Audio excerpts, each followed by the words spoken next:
There's no originality. Everything is taught from someone else.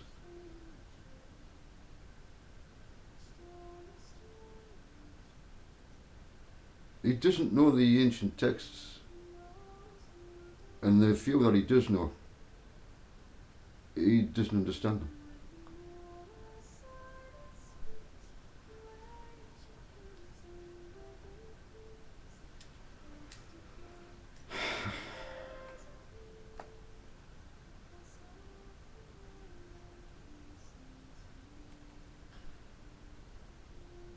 Do you know anything about the Hebrew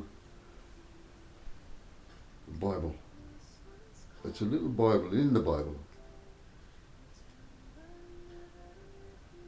found near the end, right?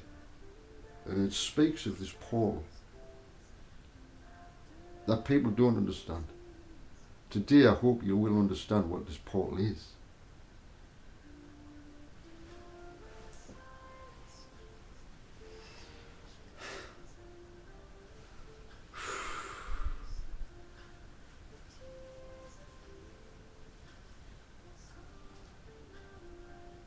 I've got different colours on today.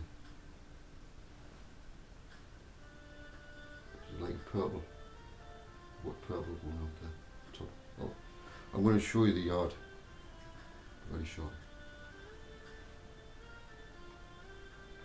What I'll have to do though is I'm just going to show you the yard, not the furnishings.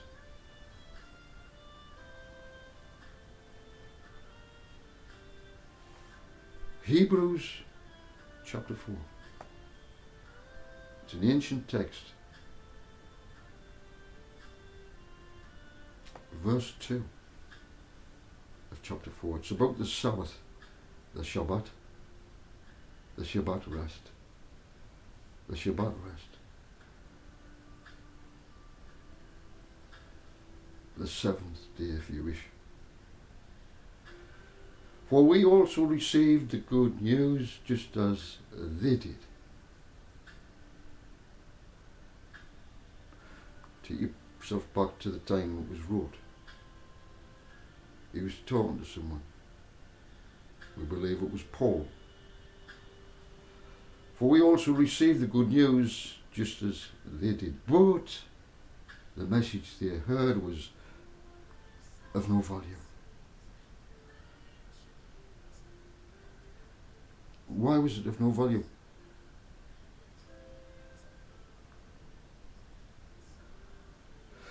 There was no value to them since they did not share the faith of those who comprehended it. The 8-8 Paul.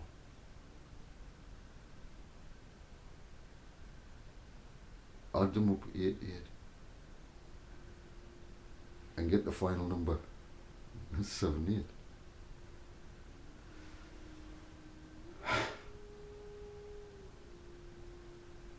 The rest day, the 1,000-year rest day.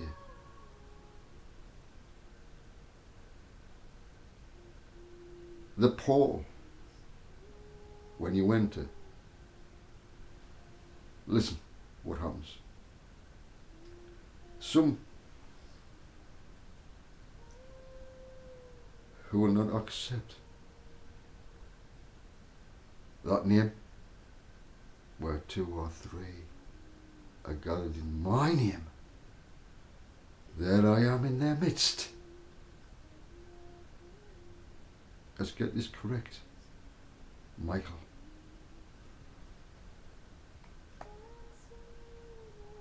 So some comprehended not. Now we who have believed, we come to a stage where everything starts making sense. I get it now, I get it. It's not blind faith. We know.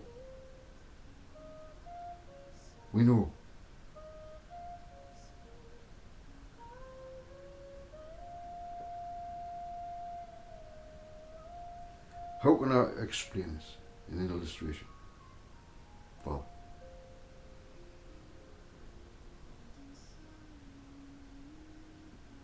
okay, let's say we have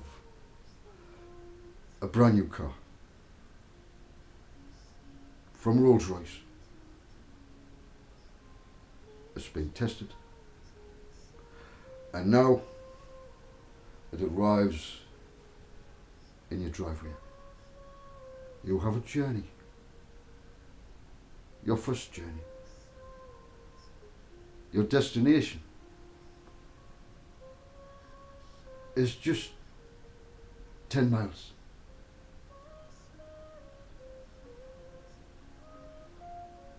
Now then, you start it up. Have you got faith that you will reach your destiny? Why have you got faith that that car, that brand new Rolls Royce that's been tested, will reach its destiny? It's not blind faith. You understand? Now we who have believed enter that rest.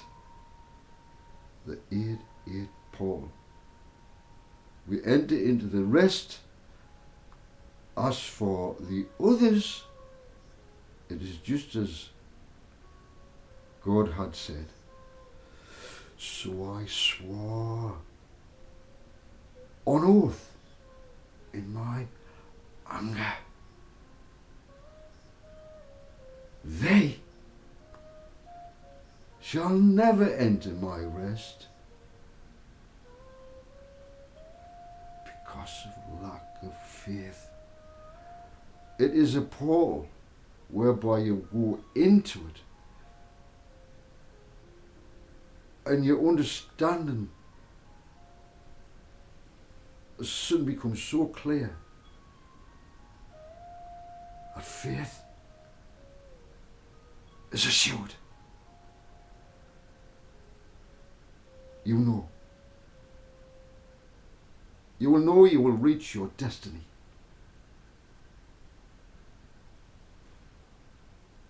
But listen, so I swore on oath in my anger, they shall never enter my rest.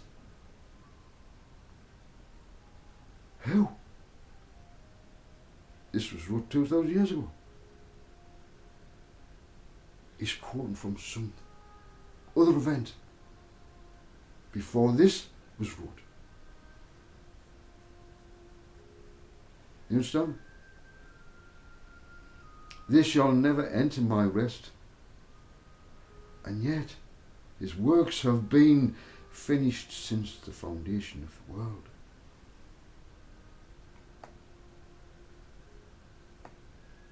For somewhere, this is verse 4, for somewhere he has spoken about the seventh day in this manner, and on the seventh day God, our Father, rested from all his works. Enter into the rest, the Paul, the 8-8 Paul. What is this rest then, Joseph? Before I go into that, I'll just say this. There are some will never enter, will never reach that spiritual enlightenment, because they always act in a low vibration, thinking like Trump, like Netanyahu, a low vibration human beings that cannot reach the rest, they cannot enter the portal while thinking the way they think about war, It's an impossibility. So, Psalms 95 verse 11 says, I swore on oath in my anger, they shall not or never enter my rest. I'm leading up to what the rest is. It's a Paul. It's Paul. Yeah? Numbers chapter 14.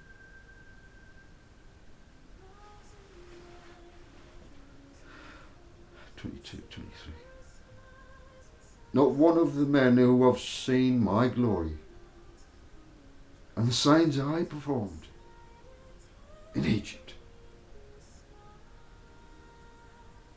and in the wilderness yet have tested me and disobeyed me. These 10 times. Not one will ever see the land that I swore to give their fathers. The promised land. They weren't going to see it. You will not enter into the portal the rest of you. You will not.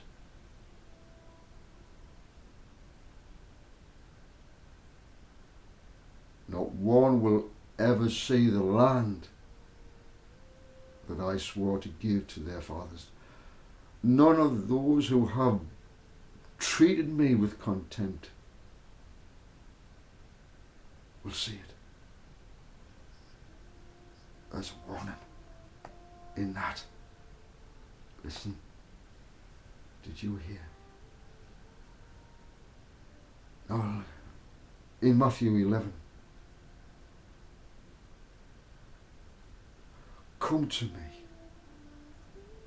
Come to me.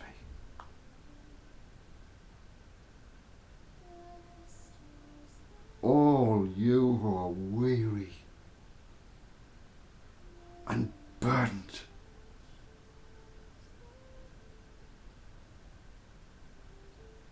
and I will give you rest.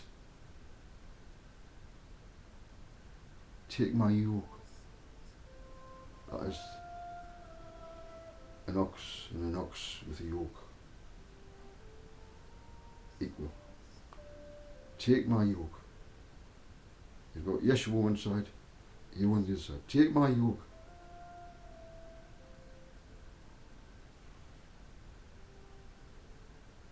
Upon you and learn from me. For I am gentle. You leaders, you kings, governors, are gentle.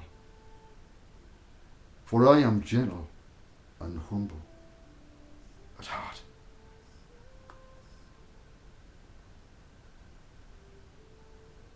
And you will find rest for your souls. Truly. Enter into the rest, the Paul, the worries of the world.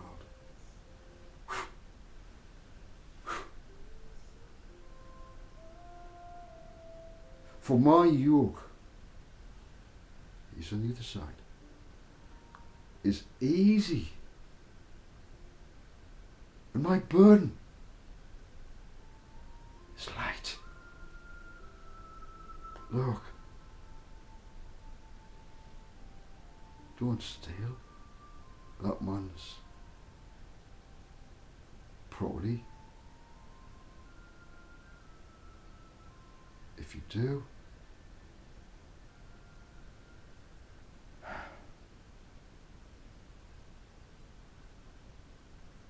but if you listen,